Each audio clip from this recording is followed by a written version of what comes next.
Hello and welcome back to the New Books in Indian Religions podcast, a podcast channel here on the New Books Network. I'm your host, Dr. Rush Balkaran. More importantly, I have the pleasure of inviting back to the podcast Doctors Pankaj Jain and Jeffrey Long. Welcome back, gentlemen. Thank you Thank very you, much. Charles, for doing this. Of course, you both have co-edited a brand new publication called Indian and Western Philosophical Concepts in Religion. And now, if I were an undergrad, or perhaps uh, even at present, if I didn't have so much reading to do for my research and for the podcast, I would look at that book and be like, "Wow, I really want to dive in and see what this book is about." So, how did this book come about? Why are you writing a book about comparing Indian and Western philosophical concepts in religion, per se? So the concept originally is the brainchild of Pankaj, and there is a little bit of a story of how it came together, which I'll share if that's okay. So Pankaj had this concept, and he brought it to me to the series Explorations in Indic Traditions, which I edit for Lexington Books. And we were all very excited about it, very happy to have it be part of that series. And life is complicated, and Pankaj gathered the articles. He contacted the various authors. They wrote, and the process began of compiling it. And then some things happened in his life, which he might want to share. He ended up shifting from the US to India and is at Flame University now. And of course, moving is a very complicated process. So Pankaj and I have been friends for a long time. We met in 2005, I believe, at a Vedanta conference, and we were roommates. We shared a room, and then just became friends and have been collaborating and in touch ever since. So Pankaj very kindly asked me, would things have become complicated for me now? Would you be willing to be my co-editor and see this to the final publication? I said, sure, I'll happily do that, not really thinking through the fact that I was also extremely busy and overcommitted, and as a result, due entirely to my issues, it took a long time to finally get it to the final publication stage. I just, months passed when I didn't have the bandwidth to really look at it, but then I did, and I have to say, I mean, I shouldn't say this because I'm a co-editor and I wrote one of the chapters, but I mean, I'm talking about this as a team effort. It's really an exceptional volume, and I'm very proud to be connected with it. It was published. It came out last year as part of the Explorations in Indic Religions series. And what it does conceptually, and this is at least how I understood what Pankaj had in mind, and this is what I see that the authors have done. There's kind of a post-colonial move happening in this volume because uh, Western categories have long been taken to be universal. So we have terms like philosophy, religion, literature, science, culture. And then when Westerners look at different parts of the world, the assumption is, well, these people must also have literature, philosophy, religion, culture, science. And while certainly analogs for those things do exist globally, different societies have different ways of splitting up the pie of reality, so to speak. The boundaries that would differentiate, say, religion and philosophy aren't the same traditionally in India as they have been in the West. In fact, a lot of what is taken for granted in the West today is not only Western, I would say it's modern. It is related to the culture that has developed since the last course of the last 200 to 300 years. People always debate about when the Enlightenment began, and but that broadly, that period that we're talking about is really a very different way of looking at reality, not only from India but from even its own past. Right? You look at medieval Europe. Things are very different in terms of how things are conceptualized. The Islamic world has its own ways of conceptualizing things. Indigenous societies across the globe have their own ways of conceptualizing.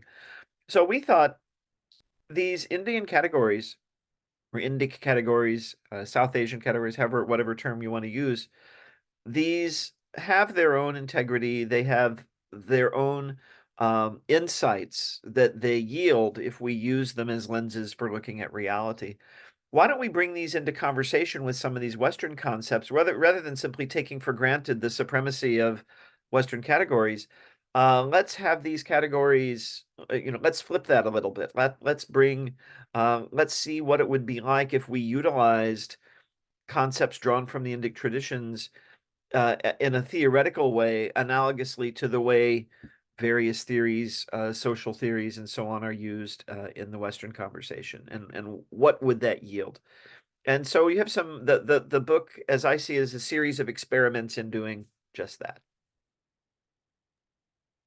Thank you. In a moment, Jeffrey, perhaps you can dive into your paper, but Pankaj, did you want to say anything about the inception or sort of the beginnings or how this all began for you or why this all I began think for you? Jeffrey summarized it well. And if we maybe dive down a little bit deeper into the broad category of religion itself, I think then if you can easily agree that terms such as God or scripture or prophet, right, all these or even history, all these are really like Jeffrey said, they're rooted in Western conceptions of religions. I think more specifically Christianity, as many scholars have shown, where even salvation terms such as heaven, hell, all these terms are really coming from Christianity, Bible, and the medieval West or even classical West. But Indian terms go, I think, really quite different in epistemology and soteriology. All of those categories don't really work in the Indic context or,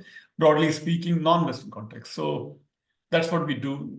His chapter, Jeffrey's chapter, my chapter, and other contributors are trying to take some Indic terms and see if those terms can be applied globally to different traditions. That's definitely specifically at least to the Indian traditions. Indic terms for Indian tradition. That is what is the approach is. Yes. Yeah, it's a fascinating interplay. There's a class I do. It's called Wisdom Wednesday. We do a close reading of the Bhagavad Gita. Anybody who's interested, it's sort of satsang for lack of a better term. And we took a deep dive into some of the philosophy and for all of my attempts to, and the vast majority of the attendees are not Sanskrit, they're continuing study students. They may know a bit of Sanskrit. So for all my attempts at selecting one translation of the Bhagavad Gita, it's impossible. So we have three or four that we toggle between because some of them will be brilliant in communicating the sense in English. Some of them will be more technical. But every once in a while, you'll see a word called religion in the verse, and you're like, religion, what does he mean?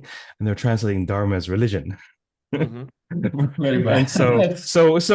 or papa is sin. Right. And there's like, okay, and to what extent is this semantically true, and to what extent is the theological baggage making everyone in the room gag because they're allergic to particular paradigms. And yeah, this definitely is a thing. So Jeffrey, how about you tell us a little bit about your article, your Sure, sure. contribution? So, I for my chapter, I expanded upon and delved more deeply into a topic that I had done in a paper for Donham at the AAR many years previously, about around 2009 or 10. Whenever Donham was in Montreal, that's when I that's when I gave the what was the original version of that paper. The one in the book is actually quite different. It expands upon that original paper. And my focus was on the Jain tradition, and specifically on something which anyone who knows me well eventually hears about this, Anekantavada. So the Jain doctrine of the complexity of existence and the corresponding epistemology of Anekantavada, what's called Nayavada, the doctrine of perspectives, Syadvada, the teaching of how we ought to articulate our ideas in a way that is not absolute or dogmatic, but that is provisional, that suggests that from a certain point of view, such and such is the case. And in the spirit of what we were trying to do in the volume, I took that and applied it to a specific Western case of a study of an Indian spiritual figure. And what I looked at was Jeffrey Kripal's Kali's Child on Sri Ramakrishna. And listeners are going to hear that and say, Oh no, right? Because there's so much controversy, that surrounded that book, and they're very polarized views about that book. I think many people know I'm a devotee of Sri Ramakrishna, so they're probably expecting, oh, you probably trashed the book. Want everyone to know, Jeff Kripal and I get along very well. There's no trashing, but there's disagreement, right? And there are different interpretations and different approaches. And my reading of his book, and I'm saying this in the Jain spirit of Syadvara, my reading, it might not be everyone's reading. My reading of the book is that it involves something, and I'm really just using the book as an example of a trend that we see in a lot of scholarly writing, which is as a trend toward reductionism, right? That if you can show how a particular type of causation was part of the story of how something came to be.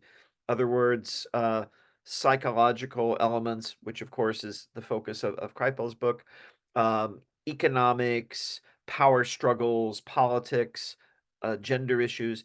If you can show how one of those elements is a causal factor in the phenomenon you're looking at, you have explained the phenomenon, right? This is at least how I interpret reductionism. So that if we can psychoanalyze Sri Ramakrishna and say, he had certain issues and problems in his childhood and so on, we can then say, now we know why this person talked about the visions that he experienced and had the particular approach to reality that he had and so on.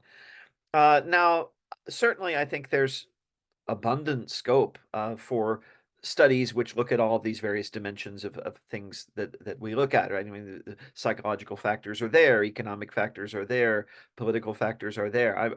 The intent of my paper was not to say that you should not study, let's say, Sri Ramakrishna in this way. The point of my paper was the following: in the spirit of Anekantavada, and really not just in the spirit of it, but applying it as a kind of theoretical paradigm. What you would have to say is that whatever dimension of the phenomenon you're studying is being revealed by the theoretical lens that you're using is one facet, right? It's one aspect. It is not all explanatory. Now, knowing Jeff Kripal as I do, I think he would probably actually agree with that. I think he would object to his book being characterized as reductionist. And I'm just saying that the way I read it, it seemed to be doing that, right? And of course, then there could be a debate about parsing particular parts of the book. But again, my larger point is not so much to attack the book. It's to say that, um, you know, if you do look at something in one particular facet and you don't look at the other facets, this is what Jain philosophy teaches us, you run the risk of falling into ignorance, right? This is called durnaya, right? This is a faulty perspective. It's not that the perspective itself is wrong as such, it's that it's incomplete. And so if we aren't always sort of aware of that, we might offer a very incomplete picture of something. And in the case of this particular book, what happened was that people who were very familiar with Sri Ramakrishna through other lenses, through more traditional lenses, felt deeply hurt and objected. And of course, I think we all know about the controversy that happened. It's been over 20 years ago now that there was this sort of firestorm of controversy around this book. And so, um, if I back up a little bit, what I'm basically making a plea for is methodological pluralism and open-mindedness, right? There's a tendency, I think, sometimes, I think it's better than it used to be, but certainly I think when Pankaj was being educated and when I was being educated, there was a tendency to say that, well, we in the academy, we have the theoretical apparatus, we know what's going on, and what religious believers, right, what people in various communities are doing, that's what we're studying. But they don't really have, you could say, a voice in the interpretation of these phenomena. And I'm saying, why not? And why not bring all of that together? Bring in the sophisticated Western theoretical apparatus and bring it into conversation with the often equally and sometimes more sophisticated voice of these traditions that we're with which we're engaging.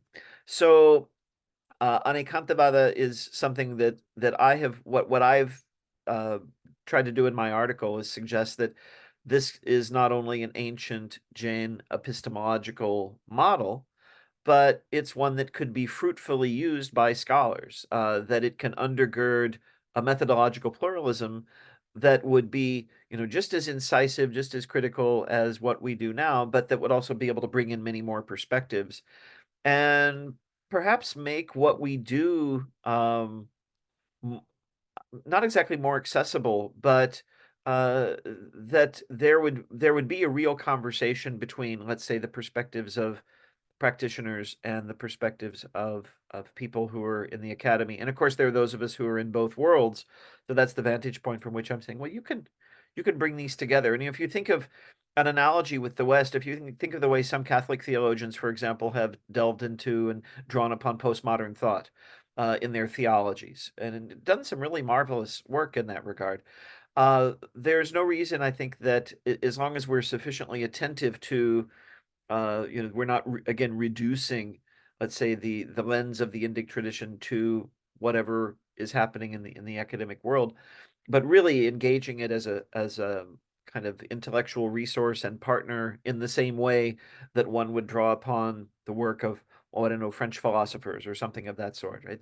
That something like Anekantavada could be greatly enriching to the whole conversation, because you could bring these what would appear to be divergent perspectives together as part of a more complex understanding of reality. And the essence of Anekantavada is that reality is complex. So the more complex of a picture we can draw, probably the more accurate of a picture we can draw. That reductionism is the opposite of what is going to give us illumination when it comes to illumination in the intellectual sense, but perhaps even in a deeper sense as well.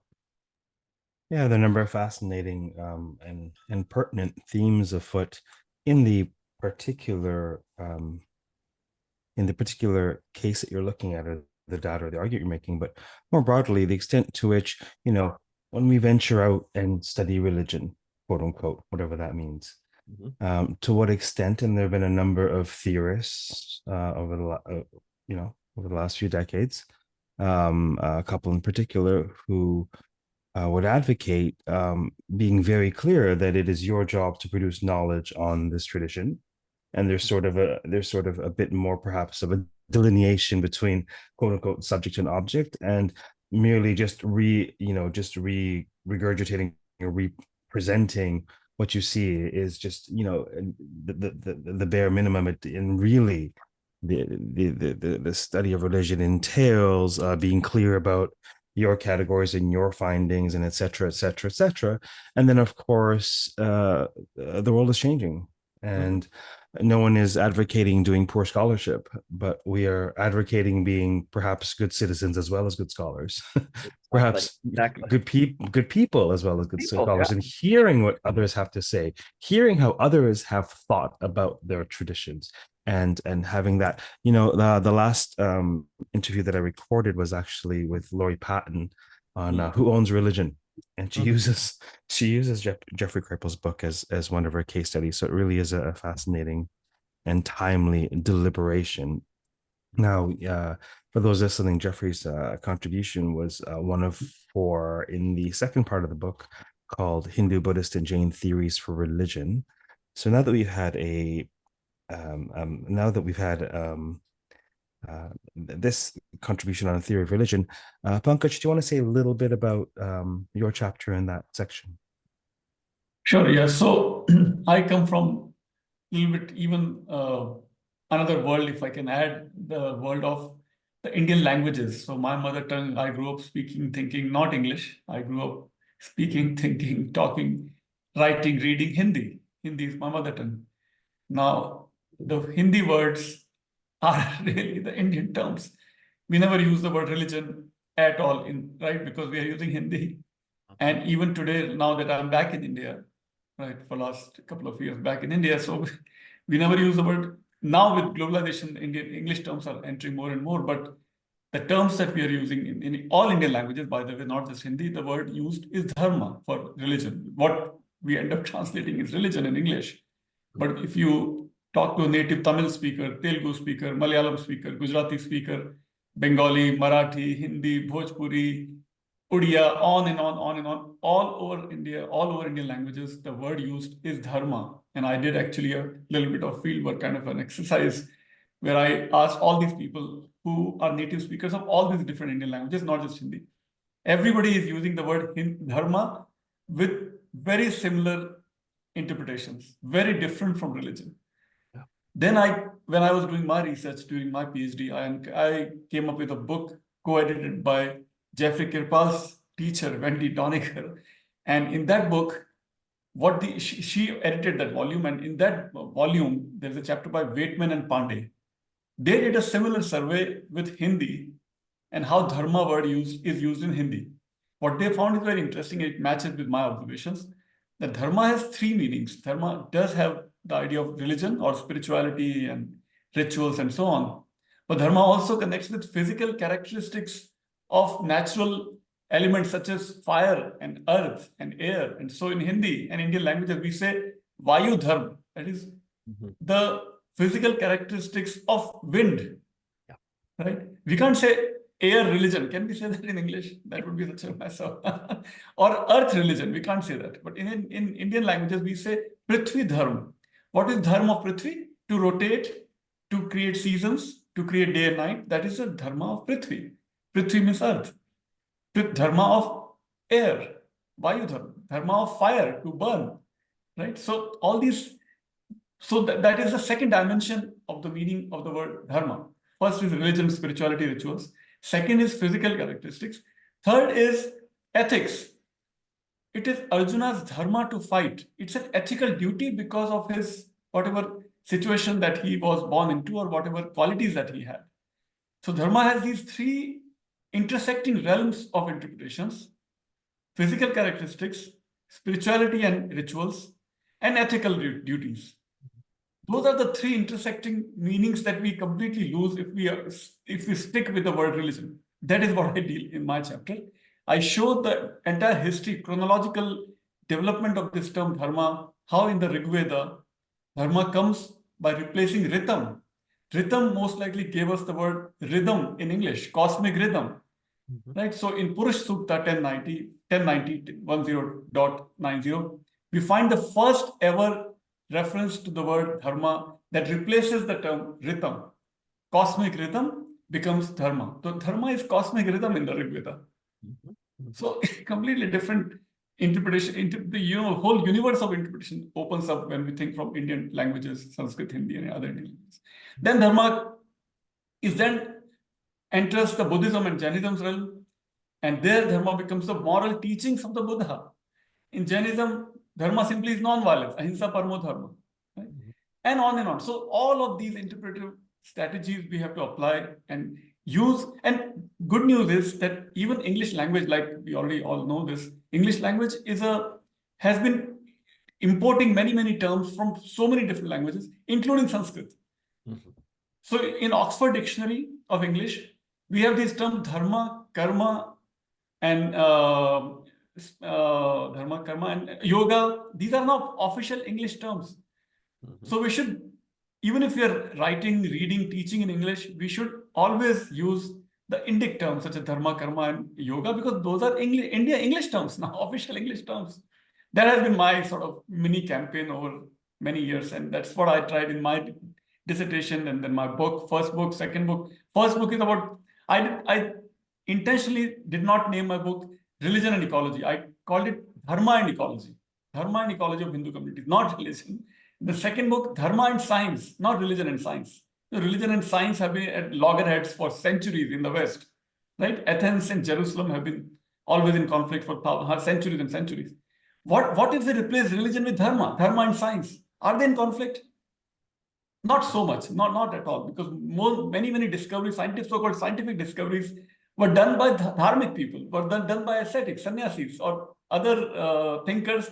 They were doing spiritual things and they were doing scientific discoveries, discovering zero, discovering several mathematical calculations, and so on and so forth in India, and even I think in China.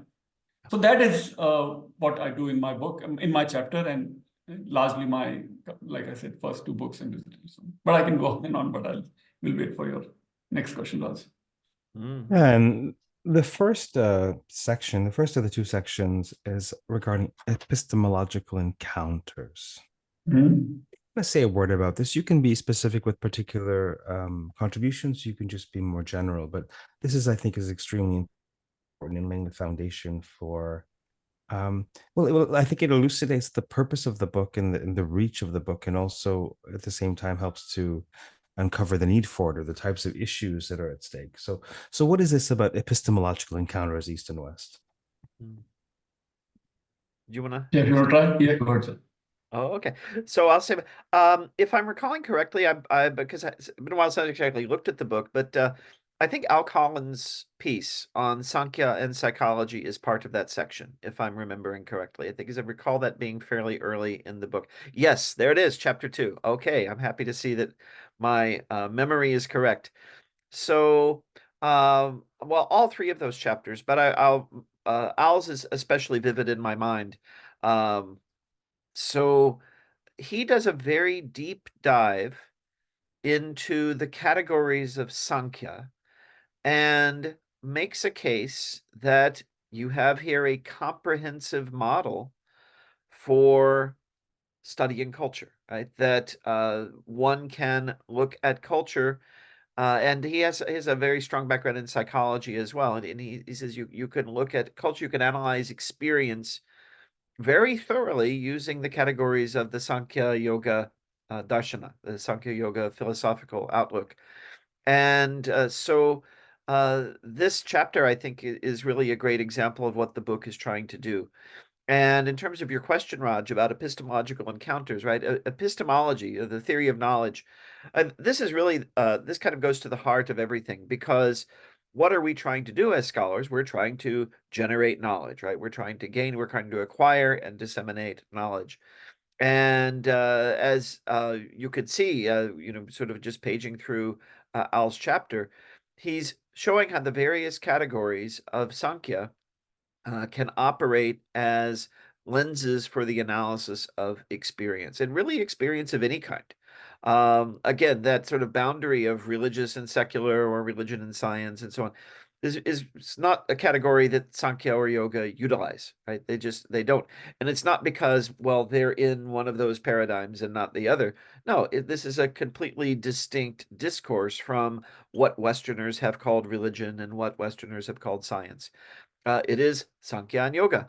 And he utilizes these to look at some practices, some cultural narratives, even the holiday of Holi, right? Which is coming in a couple of months, before too long. And so I think what Al has done is really show that there are deep and thoroughgoing epistemologies coming from the Indic context. The two other chapters in the same section, one draws upon Buddhism.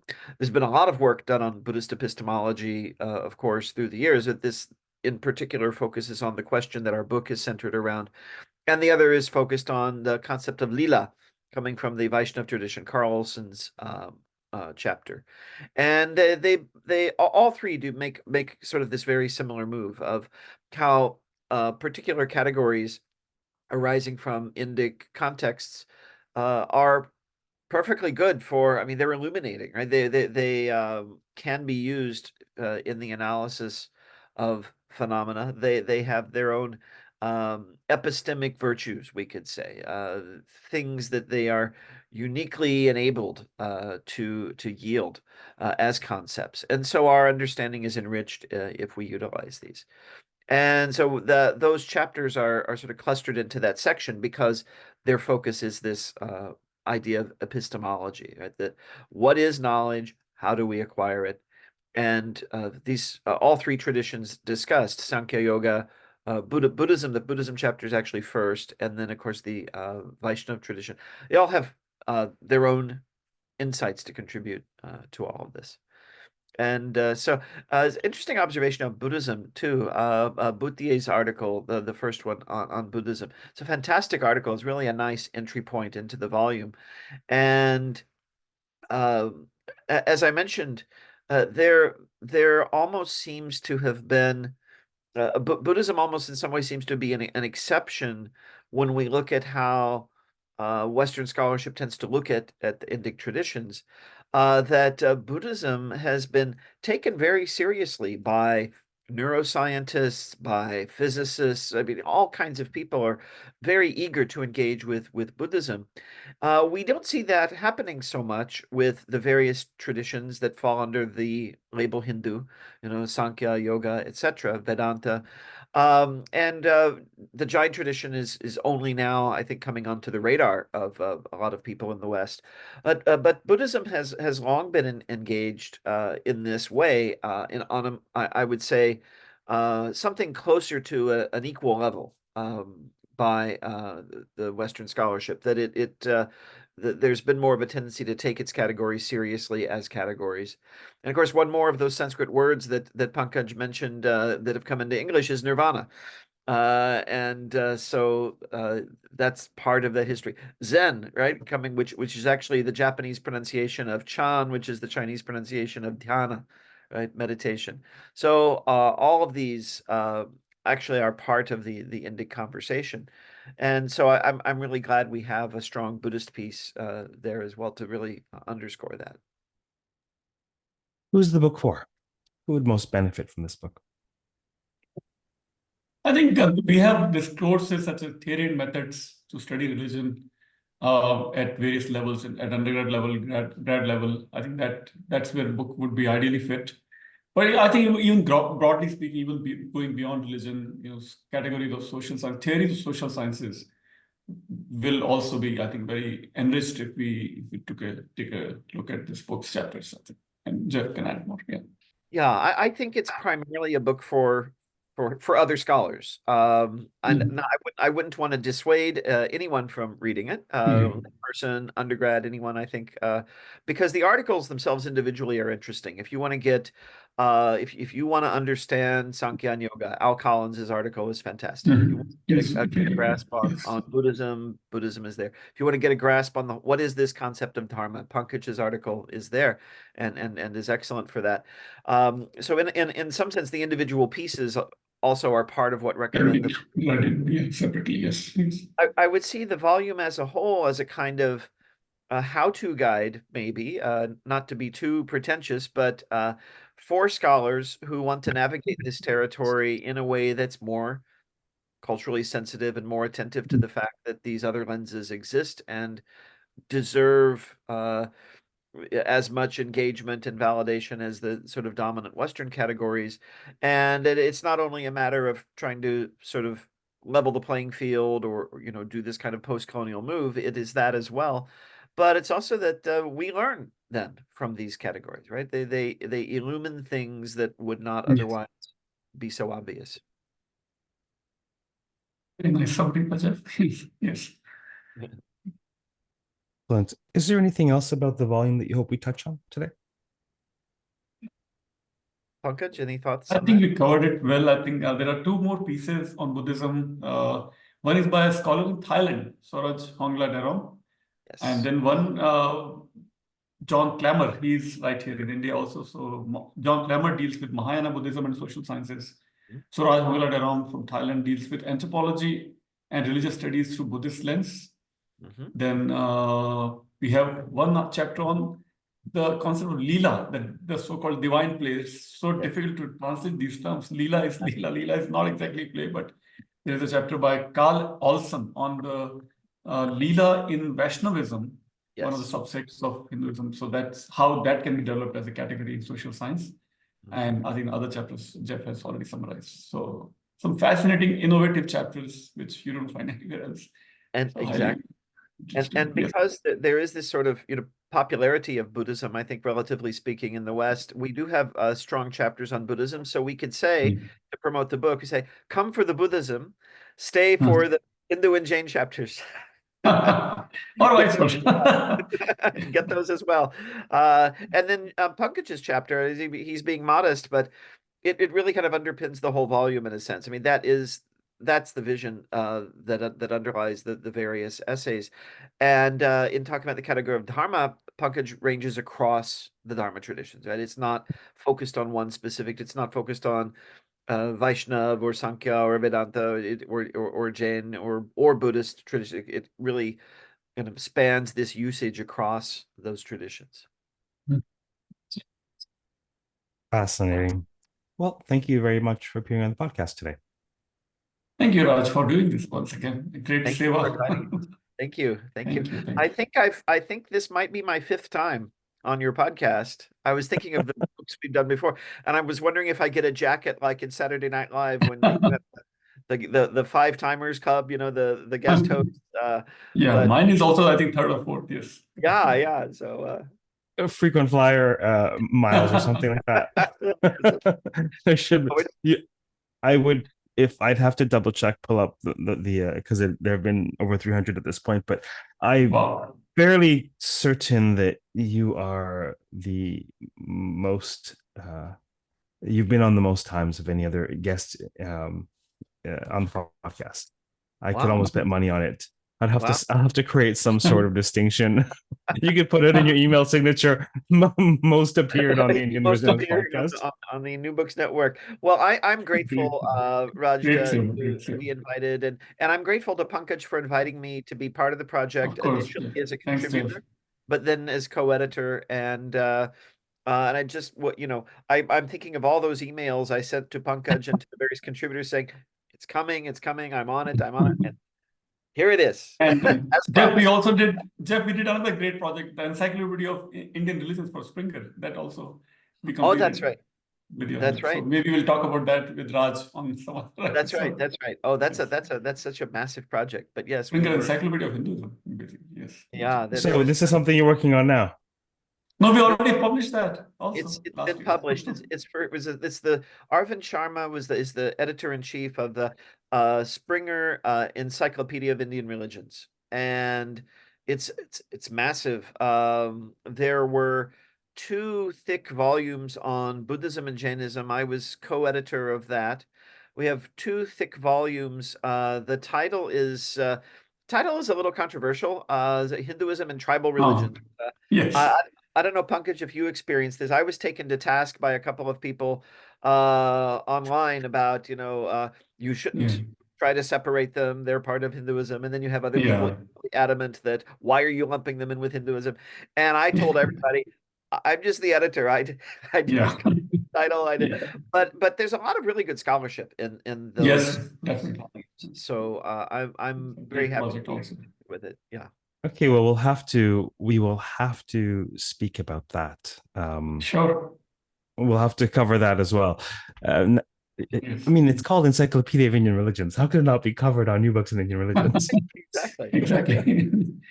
Thank you. All right. Well, thank you very much once again. And for those listening, of course, we've been speaking with Drs. Pankaj Jain and Jeffrey Long on a really fascinating new publication, Indian and Western Philosophical Concepts in Religion.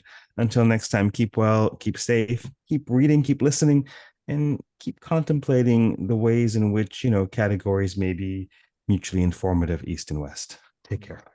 Thank you, gentlemen. See you. Thank you. Thank you both.